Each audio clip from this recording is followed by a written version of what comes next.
कि आज उत्तर का प्रतिशोध पूर्ण होगा।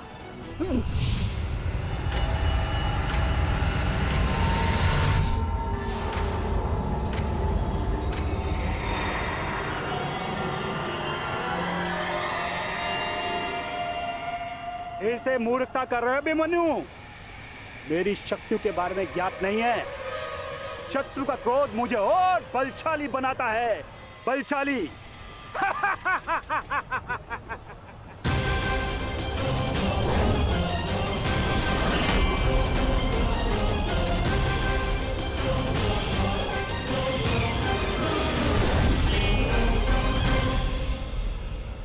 इतना ललकारने के पश्चात भी तुम रथ पर छिप कर बैठे हो दुर्योधन। मैं भी कैसा मूर्ख हूं, एक नपुंसक के वध की प्रतिज्ञा कर बैठा।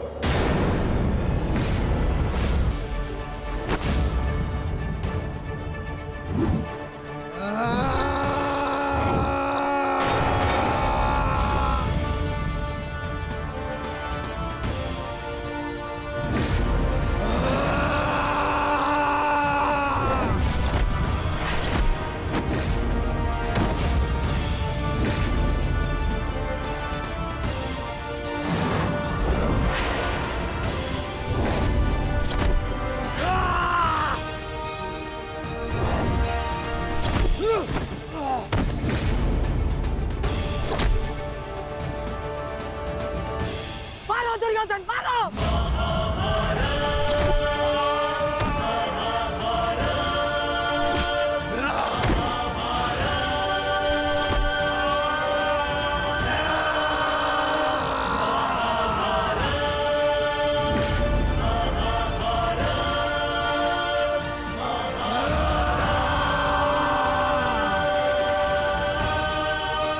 क्या हुआ गदाधारी भीम?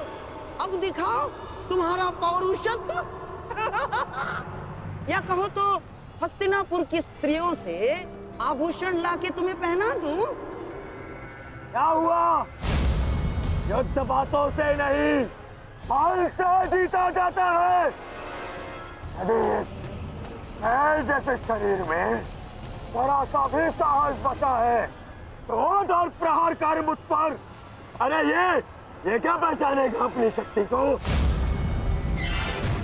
इसे कैसे मैंने वस्त्र और आभूषण रहित करके उन शास्त्रों के मध्य बिठा दिया था मैंने।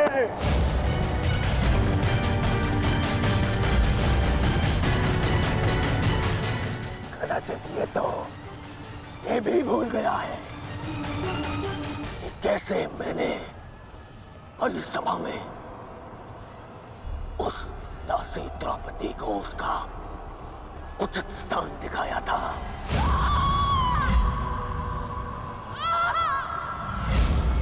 आओ दासी द्रौपदी, आकर मेरी गंगा में बैठो। आओ, वस्त्र हरण करो इस दासी का।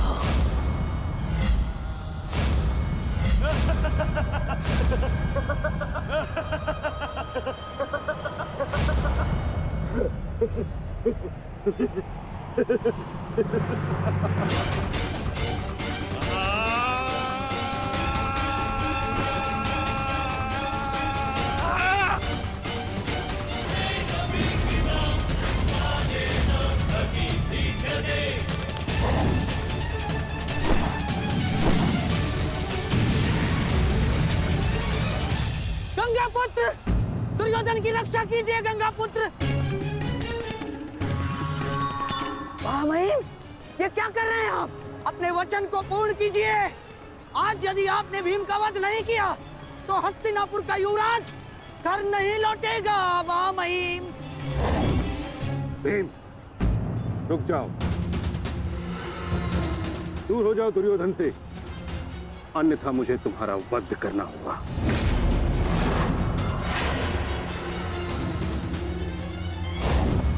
सावधान पितामह। यदि आपने भ्राता भीम पर प्रहार किया तो मुझे विवश होकर आप पर बाण संधान करना होगा। हट जाओ भीम। क्षमा चाहता हूं पितामह। आप अपना वचन पूर्ण कर रहे हैं तो मुझे भी अपनी प्रतिज्ञा का मान रखना है। आज मैं इस दुर्योधन का वध तो करके ही रहूंगा, चाहे इसके लिए मुझे स्वयं के प्राण क्यों न गंवाने पड़े।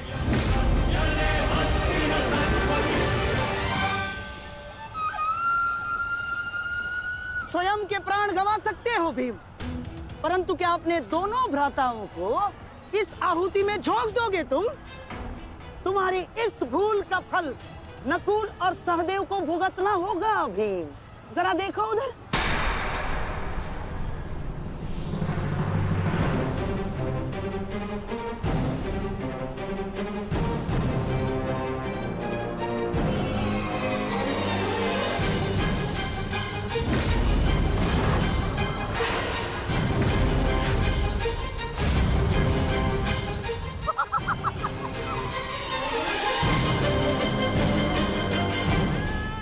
पिताश्री,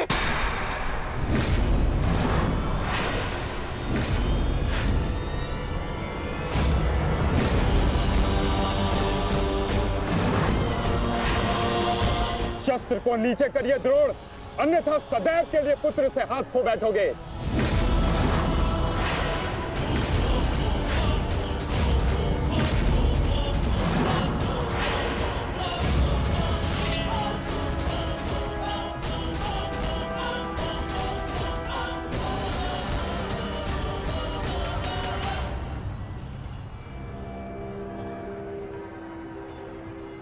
दुर्योधन, तेरा अंत आ गया है। तुम्हारे पास दो विकल्प शेष है दुर्योधन। या तो देश युधिष्ठिर के समक्ष आत्मसमर्पण करो, अपनी सेना को पीछे हटने का आदेश दो, या फिर अपने प्राण यमराज को समर्पित करो।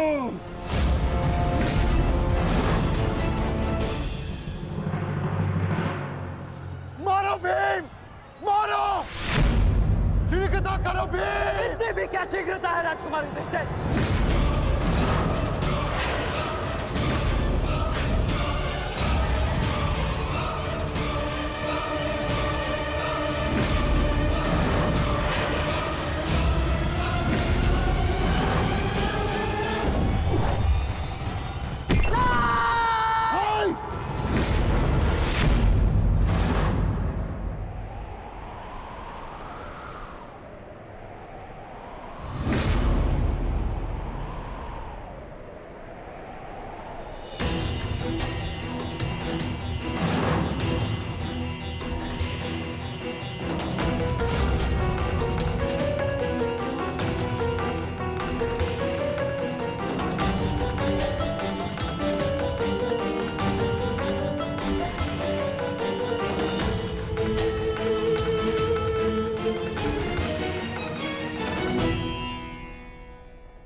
सेवकों, जाओ जाके सबकी सहायता करो, जाओ!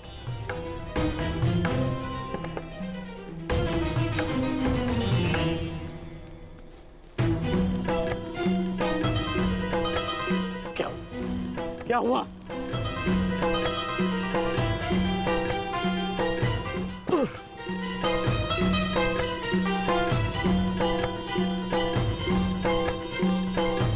क्या हुआ मित्र? आज हम ये युद्ध हारने ही वाले थे मित्र। उस भीम ने मेरा वध कर ही दिया था, परंतु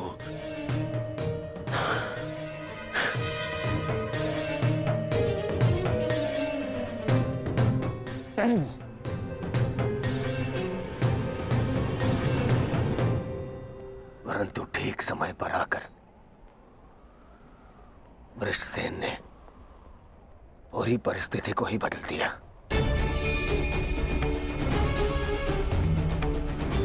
वीर वृषसेन ने आज न केवल मेरे प्राणों की रक्षा की,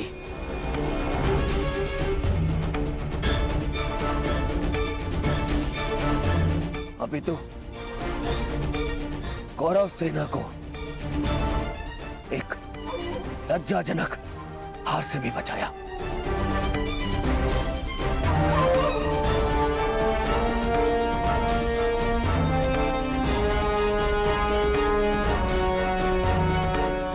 मैं गर्वित हूं तुम्हें अपनी सेना में पाकर पुत्र, गर्वित हूं मैं।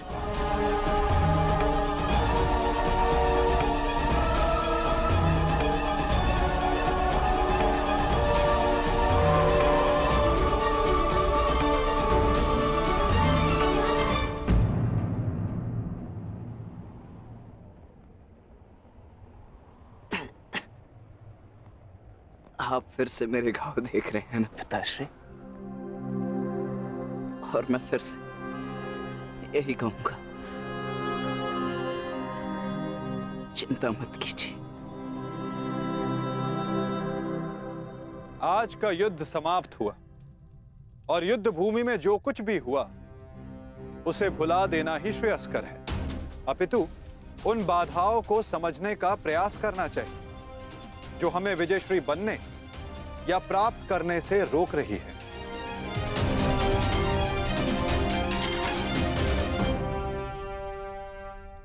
सबसे बड़ी बाधा तो वो कर्ण का पुत्र वृषसेन है। आज दूसरे दिन भी उसने दुर्योधन का अंत होने से बचा लिया। दुर्योधन के वध होने के पश्चात वृषसेन को अपने मार्ग से हटाना अति आवश्यक है। कुछ नहीं होगा आपके पुत्र को, और आपका पुत्र आपके मित्र को भी कुछ नहीं होने देगा।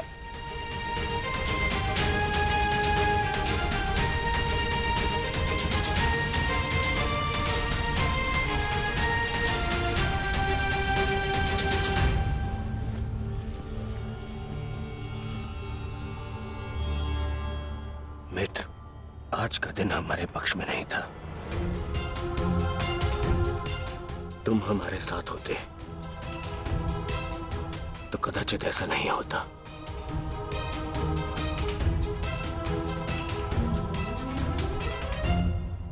आज युद्ध भूमि में कौरव केवल धर्मराज युधिष्ठिर का वध करने का प्रयत्न करते रहे, और कल हम दुर्योधन को अपना लक्ष्य बनाएंगे।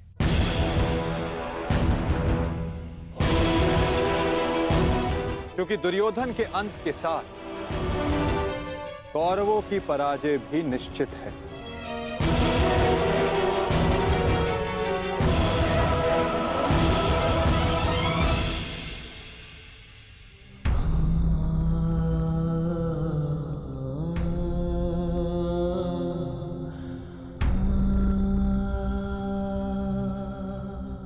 पुत्र,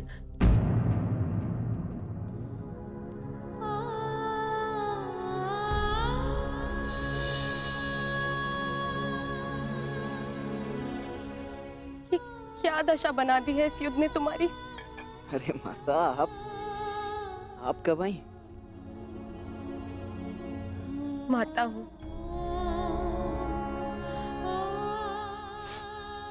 पुत्र को घाव लगता है तो माता को आभास हो ही जाता है। मेरे मन ने कहा कि मेरा पुत्र संकट में है, दौड़ी चली आई।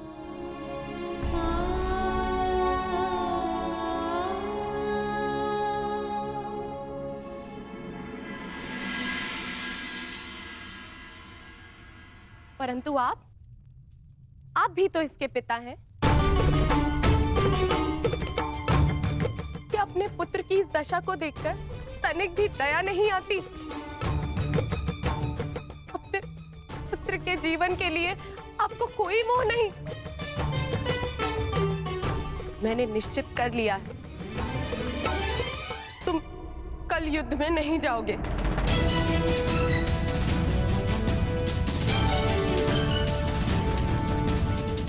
परंतु माता, मैंने कहा ना, ये मेरा अंतिम निर्णय है।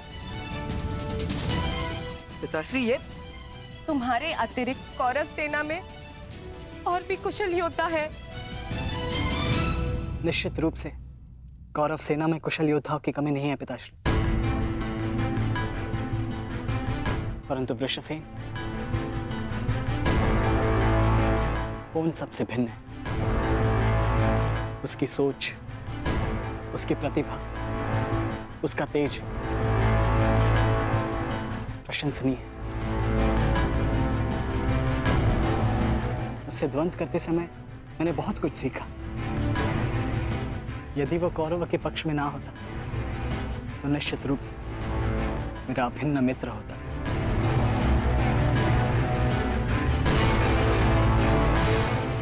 परंतु समझ में नहीं आता कि उसमें इतना तेज आया कहां से। कुछ जन्म से, कुछ कर्म से।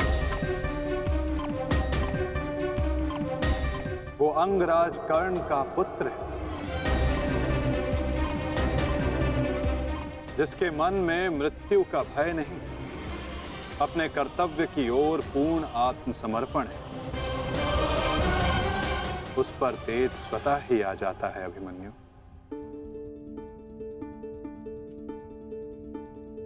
मैं अपने कर्तव्य से मुख नहीं मोड़ सकता माता, क्षमा चाहता हूं। आप मुझसे मेरे प्राण भी मांगेंगी तो मैं अभी अपना शीश काटकर आपके चरणों में रख दूंगा, परंतु मैं अपने वचन से विमुक्त नहीं हो सकता माता।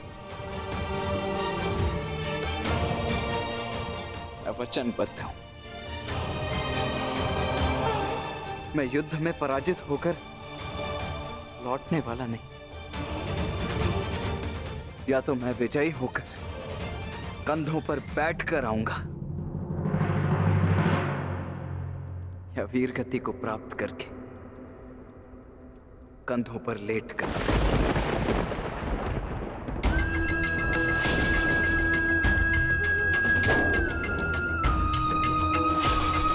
ये आपका पुत्र क्या बोल रहा है?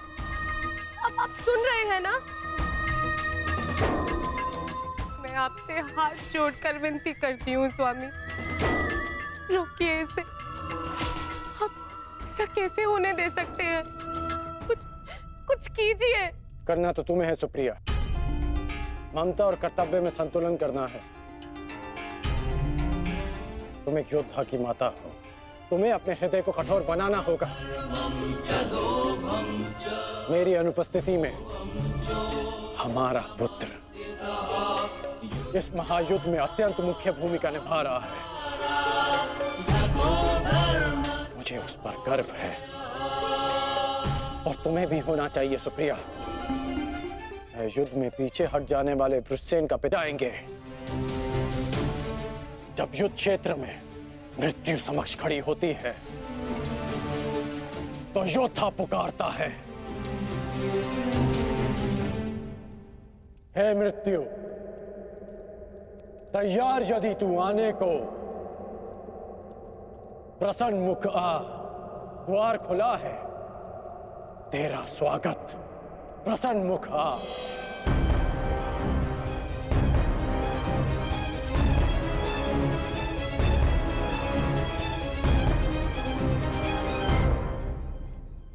तू महायोद्धाओं के समक्ष एक दुर्बल माता कैसे जीत सकती है? यदि आपने निर्णय ले ही लिया है तो ठीक है, किंतु एक बात स्मरण रखना, यदि मेरे पुत्र को कुछ भी हुआ तो उसके उत्तरदायी आप होंगे, और इसके लिए मैं आपको कभी क्षमा नहीं करूंगी।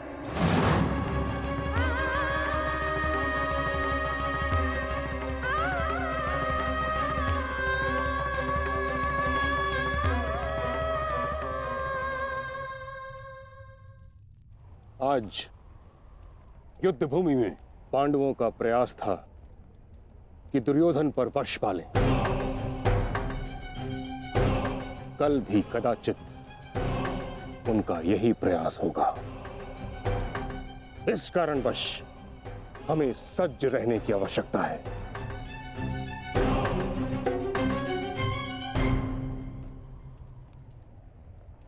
कल हम गरुड़ व्यूह की रचना करेंगे और इस व्यूह का नेतृत्व स्वयं मैं करूंगा। गरुड़ की आंख के स्थान पर मेरा रथ होगा। उसके एक पंख पर गुरुद्रोण आप और दूसरे पंख पर अश्वत्थामा, मध्य में मद्रराज शैल्य और युवराज दुर्योधन अंतिम रेखा पे रहेंगे। कुशल योद्धाओं का दल उनका सुरक्षा चक्र बनकर रहेगा और किसी भी मूल्य पर यह सुरक्षा पंक्ति टूटनी नहीं चाहिए। ये लीजिए, ये नई रणनीति लाए। पितामह, आपकी अब तक कोई भी रणनीति सफल तो हुई नहीं। ऐसा ना हो कि आपकी ये रणनीति भी असफल रहे। ऐसे मत देखिए, कुछ अनुचित कह रहा हूं, सत्य कह रहा हूं। अब तक आपकी किसी भी रणनीति का कोई भी वास्तविक लाभ हमें नहीं मिला है। आज जो घटित हुआ है और जो घटित हो सकता था, मैं जानता हूं। अरे सेना को छोड़िए, आप तो मेरी सुरक्षा का कर्तव्य, अपने युवराज की सुरक्षा का कर्तव्य भी पूर्ण नहीं कर पाए। हे पितामह, अब मुझे आप पर विश्वास नहीं है।